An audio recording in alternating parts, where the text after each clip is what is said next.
My dearest brothers and sisters, this is Tunia speaking. I love you so very much. Today I would like to discuss a concept that frequently inflates the ego of Earth humans and divides them. It is the concept that some people are good and some people are bad or evil. On your world, a false binary is often presented. Either you're a coward who doesn't protect innocence, or you're someone who does protect innocence and who also dislikes and judges evil people and who wishes harm upon them. But in fact, those aren't the only two options. The military-type galactic people I know do fight to protect the innocent, while not hating evil people or labeling them as inferior or wishing more harm upon them than is needed to stop them from hurting innocents. The part where you label people as evil, judge them, think of them as inferior, and think of yourself as superior to them isn't actually a necessary part of working to protect the innocent. In fact, it's ultimately counterproductive. One example of how it's counterproductive is that if we followed Earth logic, we would have either executed Arcock or at least thrown him in a cell for the rest of his life. But by actually treating him well, once it became clear that he was no longer a threat to innocence, we offered him a door through which he chose to walk, and he's probably saved somewhere around 500,000 to 1,000,000 lives after his redemption. Now, that's still less than the number of people he killed, but it's obviously still very significant. He's also helped advise on Earth operations. I'm sure that there are people out there who wanted Arcock executed and who would have called that justice. But if we had engaged in Earth justice, then 500,000 to 1,000,000 other people would now be dead. So should you just always forgive everyone? Well, no, that's not what I'm saying. Obviously, bad people can just lie. So if they did horrible things in the past and you can't be sure that they won't do them in the future, then the risk to innocence is unacceptably high and locking them up makes sense. You could even argue for the death penalty in case people have done horrible things and are completely unrepentant, because then those people no longer drag down the collective subconscious, whereas they do if you lock them up. It's up to you to decide if you advocate for the death penalty in that case. Some galactics do, some galactics don't.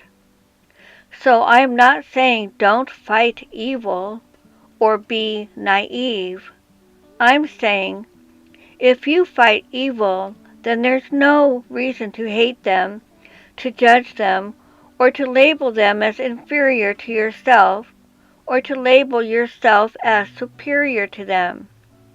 In fact, I wouldn't even talk about good and evil, because those terms have become so laden there on Earth, and they trigger so much old programming. I would talk about people who are a direct threat to other people and people who are not a direct threat to other people.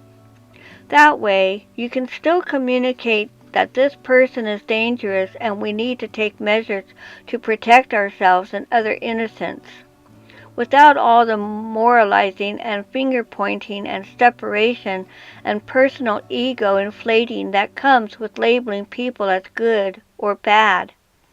I'm talking about direct threat, because otherwise you get people saying that this person says things that create an environment in which harmful things may occur, and therefore we need to censor speech. Obviously, I don't agree with that argument, hence I use the term direct threat.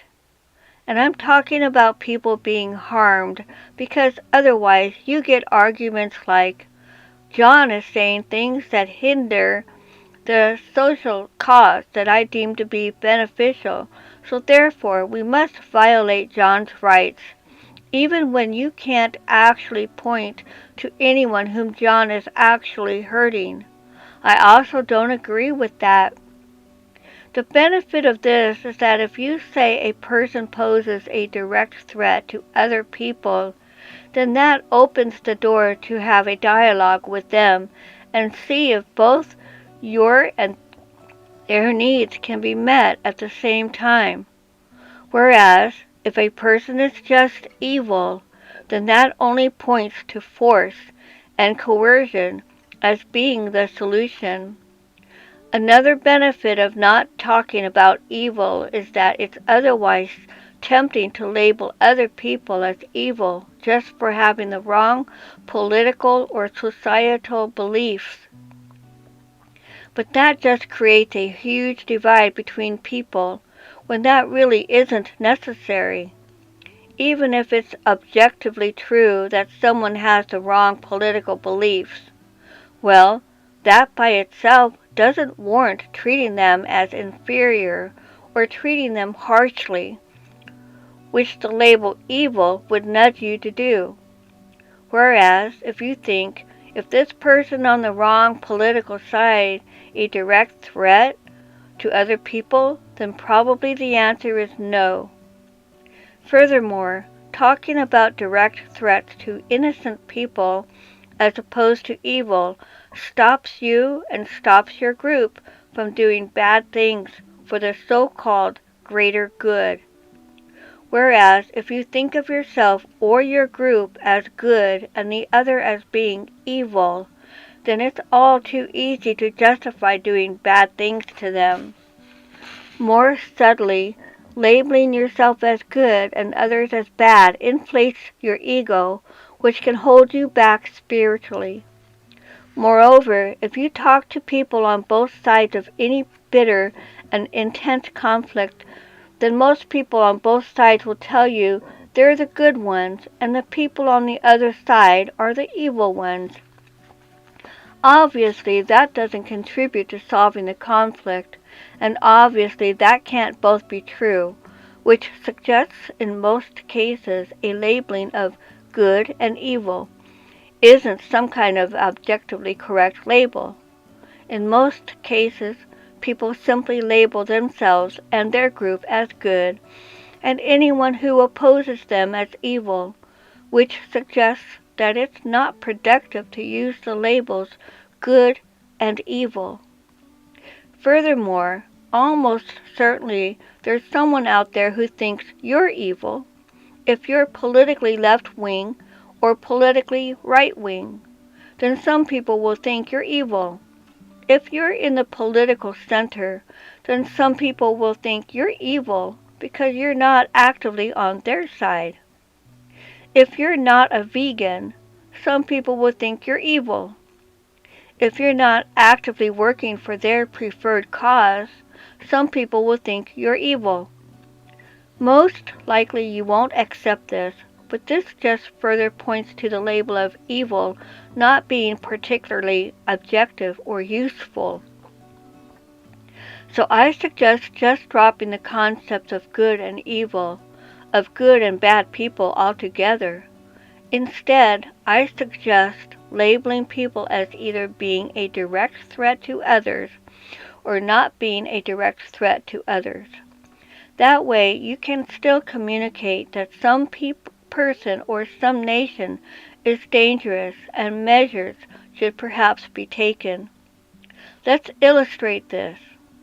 Under the old good versus evil thinking, under the conventional narrative, Russia is evil and Ukraine is good. Therefore, we must help Ukraine beat Russia.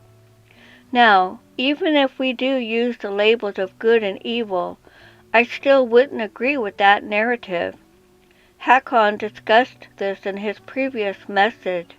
Hakann, your leaders treat citizens as citizens treat animals. But for the sake of argument, let's assume for a moment that Russia really is evil. Even then, we see that labeling them and treating them as evil doesn't actually work and isn't productive, not even from the perspective of Westerners who do think Russia is evil. After all, sending money and weapons to Ukraine is done with taxpayer money, and the sanctions are strongly hurting Western economic prosperity, while only slightly hurting Russia's economy. And all that it's achieving is more dead people on both sides and more Western economic decline, which obviously your average Westerner doesn't want. It also means more Ukrainian refugees fleeing to the West.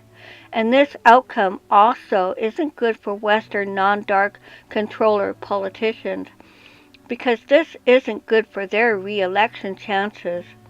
But then again, if you label Russia as evil, this outcome is more or less inevitable, isn't it? If Russia is evil, you have to fight them. Even though in this case fighting them just means more dead people and more Western economic decline and more refugees, was ultimately the same outcome of Russia winning the war. Sure, sending weapons to Ukraine is good for the dark controllers, but that just reinforces my point that it's not beneficial to label some people as good and some people as evil. Now picture the alternative. Russia was never labeled as evil, and people looked at the conflict through the lens of how can we stop innocent people on both sides from being directly threatened. Well, in that case, the war may not have started at all, or the Istanbul deal would have been signed a few months into the war in 2022. And there would have been peace for 2 years now, and Russia never would have annexed the Donbass. From the perspective of both Western citizens and Western non-dark controller politicians, that would be a preferable outcome than the outcome that is likely now going to unfold, where Russia wins the war and keeps the Donbass, and the West has to deal with severe economic damage and more Ukrainian refugee flows. But in our timeline, Russia was labeled as evil, and evil must be defeated, and so the West told Ukraine to reject the Istanbul deal and to fight, and that they'd send over Western weapons to Ukraine.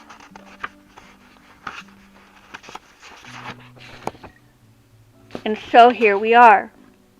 Some people might argue that it doesn't matter whether or not Russia was labeled as evil, because the dark controllers were going to push to war and weapons regardless. Well, I think it does matter. In the present moment, the dark controllers aren't powerful enough that they can just do what they want. That is why you haven't been locked down since COVID. You're not subject to a sky-high carbon tax. There isn't a direct and hot war between Russia and NATO right now.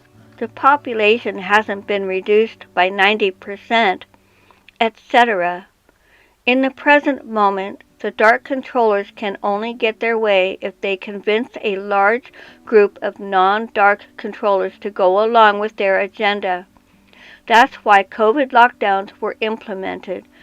Many people at the time agreed with the lockdowns. That's why some anti-Trump initiatives are indeed unfolding, because many people do hate Trump. It's why weapons are sent to Ukraine, because many people do believe Russia is evil. And so, it does matter whether or not Russia is labeled as evil or not. Also, in the present, the West is completely stuck policy-wise with regards to Russia, because many Western people still believe Russia is evil, and evil must be fought. But at the same time, sending weapons to Ukraine won't stop Russia from winning the war, and NATO directly fighting Russia is too painful and costly and destructive and unpopular. And so the West is stuck, unwilling to accept any of the options it has. The West refuses to make peace with Russia because Russia is evil, and it also refuses to let Russia win the war and dictate terms to Ukraine. And the West also refuses to directly go to war with Russia. And yet, one of those things is going to happen. The West is trapped by their own ideological view that Russia is evil and evil must be defeated. Now let's look at things from our suggested perspective, that we don't look at good versus evil, but that we instead look at direct threats to innocent people. Now, with our way of thinking, we would never have gotten to the place the war is in currently. But let's see how we would untangle this knot anyway. Currently, who is being a direct threat to other people? Well, at present, both Ukraine and Russia are. Even if we somehow could defeat Russia completely, then Ukraine would still be a direct threat to people. After all, Ukraine was arguably committing genocide against Russian-speaking Ukrainian civilians in the Donbass before the war. Most likely they would continue if peace was signed. If anything, Ukraine hates Russia even more now than they did before the war. And Ukraine hated Russia even before the 2022 war due to Stalin's Holodomor. So just defeating Russia, even if it could be done, wouldn't stop Ukraine from being a direct threat to people, so it wouldn't be an actual solution. Even if Russia could be convinced or threatened or tricked into signing a peace where Russia doesn't get the Donbass, then that still wouldn't create long-term safety for the same reason. Ukraine would most likely resume their arguable genocide in the Donbass. What if the peace agreement contained a promise by Ukraine to not commit genocide? Unfortunately, Ukraine has lied so much and has done so much terrorism that Russia isn't going to believe them. I wouldn't believe Ukraine if I was Russia. What if the peace agreement contained a promise by Ukraine to not commit genocide, and a guarantee by the West to enforce that? Well, that was basically the formula of the Minsk agreements before the war, and Ukraine broke their word and resumed killing civilians, and the West did not, in fact, stop Ukraine, even though they promised they would. So Russia can't trust the West. Frankly, Russia would be foolish, now that they are winning the war, to sign another Minsk agreement that the West and Ukraine broke twice already. Moreover, even if a given Western president or prime minister can be trusted, it's entirely possible that a few years later they get replaced by a dark controller puppets who pushes Ukraine to resume their arguable genocide, and Russia knows this. Now, the energies are rising, so this sort of thing might not actually happen for much longer in the future, but it's understandable that Russia isn't planning around the rising energies of Earth.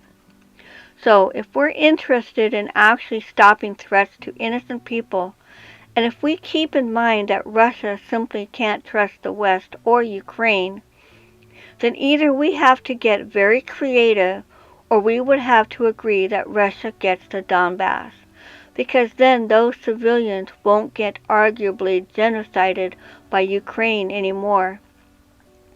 If the West is still interested in limiting Russia's power as much as possible, it could propose to Russia we stop funding Ukraine and giving them weapons and sending them experts and trainers and spec ops soldiers and so-called volunteer soldiers.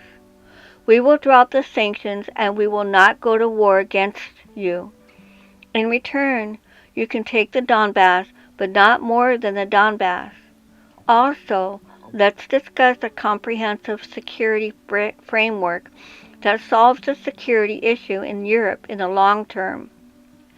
Some Russians would say that this would be justified under international law by pointing out that Ukraine arguably committed genocide in the Donbass, which legally allowed the Donbass republics to secede from Ukraine via the Kosovo precedent that the West set. And then those independent republics could legally vote to join Russia, as they have already done. Of course, most people in the West disagree with this line of logic, but it's an argument that could be made. Alternatively, the West could simply say that they condemn the annexation of the Donbass and consider it illegal, but that they are nonetheless not going to support Ukraine or fight Russia or sanction Russia anymore if Russia doesn't take more than the Donbass. After all, if you don't label Russia as evil, then you don't force yourself to fight Russia, even if it's unproductive or unwinnable.